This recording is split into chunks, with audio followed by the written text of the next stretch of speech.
तो स्वागत है दोस्तों आपका नई वीडियो में। और आज हम बात करेंगे 12 अगस्त की थर्ड शिफ्ट के जीके के क्वेश्चंस।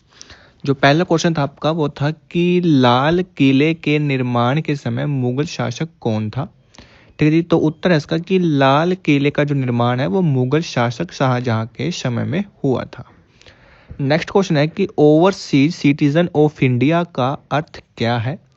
तो ओवरसीज सिटीजन ऑफ इंडिया एक विशेष प्रकार का स्थायी निवास दर्जा है जो उन विदेशी नागरिकों को दिया जाता है जिनका भारतीय मूल से संबंध हो। नेक्स्ट क्वेश्चन है कि एंजियोस्पर्म पौधों में यौन प्रजनन में कौन सा अंग शामिल होता है। तो एंजियोस्पर्म पौधों में यौन प्रजनन में जो फूल शामिल होता है। नेक्स्ट है कि एससी और एसटी के लिए आरक्षण को 2030 तक किस संविधान संशोधन अधिनियम से जो बढ़ाया गया है। तो एससी और एसटी के लिए आरक्षण को जो है 2030 तक जो है 104वें संविधान संशोधन अधिनियम 2019 से बढ़ाया गया है।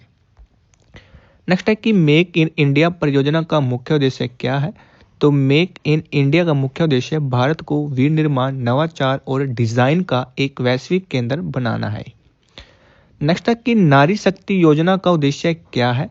तो नारी शक्ति योजना का उद्देश्य है महिलाओं को सशक्तिकरण, सामाजिक आर्थिक विकास और आत्मनिर्भरता को बढ़ावा देना।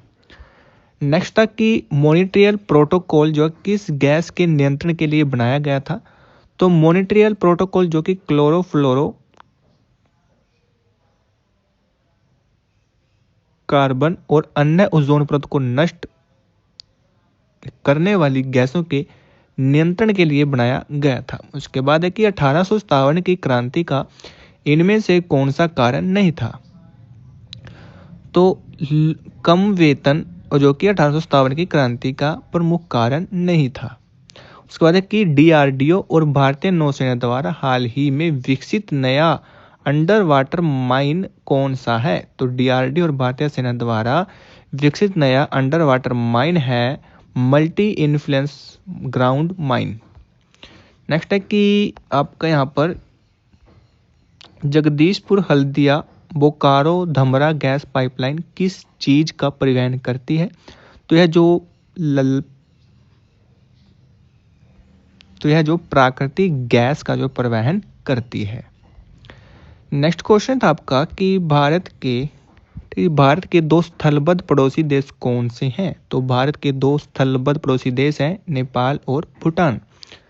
नेक्स्ट है कि भारत का कौन सा राज्य है जो कि चीन, नेपाल और भूटान तीनों देशों के साथ अपनी सीमा साझा करता है। तो यह आपका राज्य है सिक्किम।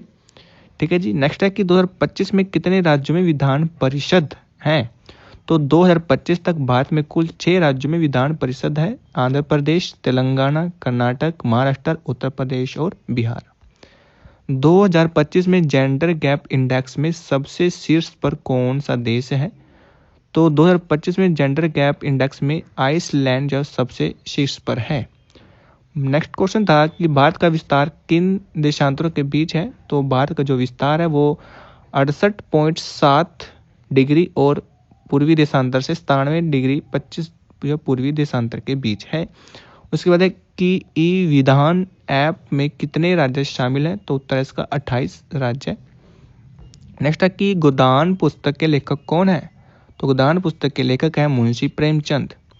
नेक्स्ट था कि वहाबी आंदोलन की शुरुआत कहाँ से हुई थी। तो जो वहाबी आंदोलन की जो शुरुआत है वो अरब में हुई थी, लेकिन भारत में इसकी अगुवाई राय बरेली के सैयद अहमद बरेलवी ने की। नेक्स्ट है कि डाल्टन का परमाणु मॉडल क्या बताता है। तो डाल्टन का परमाणु मॉडल बताता है कि सभी पदार्थ अत्यंत सूक्ष्म और अविभाज्य कणों में से बने होते हैं जिन्हें परमाणु कहते हैं। उसके बाद है कि संघ लोक सेवा आयोग के वर्तमान अध्यक्ष कौन है। तो जो लोक सेवा आयोग है उसके वर्तमान अध्यक्ष हैं डॉक्टर अजय कुमार। नेक्स्ट है कि लापता लेडीज फिल्म के निर्देशक कौन है जिसे 2025 में IIFA अवार्ड्स में जो सर्वश्रेष्ठ फिल्म का पुरस्कार मिला। तो लापता लेडीज फिल्म के जो निर्देशक है वो है किरण राव। नेक्स्ट है कि 11वीं अनुसूची किससे संबंधित है। तो 11वीं अनुसूची पंचायती राज संस्थाओं की शक्तियों, अधिकारों और जिम्मेदारियों से संबंधित है। नेक्स्ट है कि भारत का नेपोलियन किसे कहा जाता है। तो भारत का नेपोलियन समुद्रगुप्त को कहा जाता है। नेक्स्ट था कि मार्च 2025 को डीआरडीओ और भारतीय नौसेना ने किस मिसाइल का सफलतापूर्वक उड़ान परीक्षण किया। तो मार्च 2025 में डीआरडीओ और भारतीय सेना ने जो vertically launched short range surface to air missile का सफलतापूर्वक जो परीक्षण किया है। नेक्स्ट क्वेश्चन था आपका कि मार्च 2025 में कौन अंतर्राष्ट्रीय ओलंपिक समिति की पहली महिला और अफ्रीकी अध्यक्ष चुनी गई।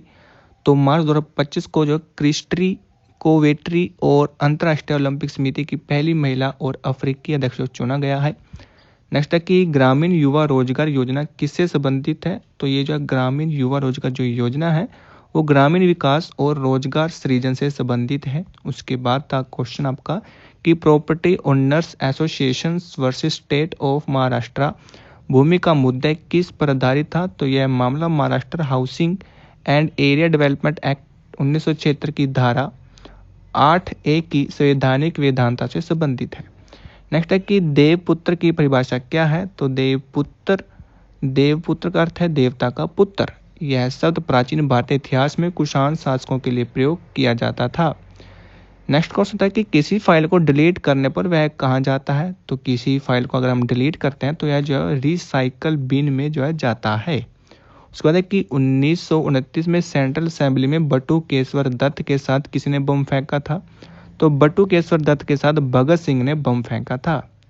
उसके बाद है कि कौन सा एप्लीकेशन फाइलों को व्यवस्थित और प्रतिबंधित करने के लिए उपयोग किया जाता है।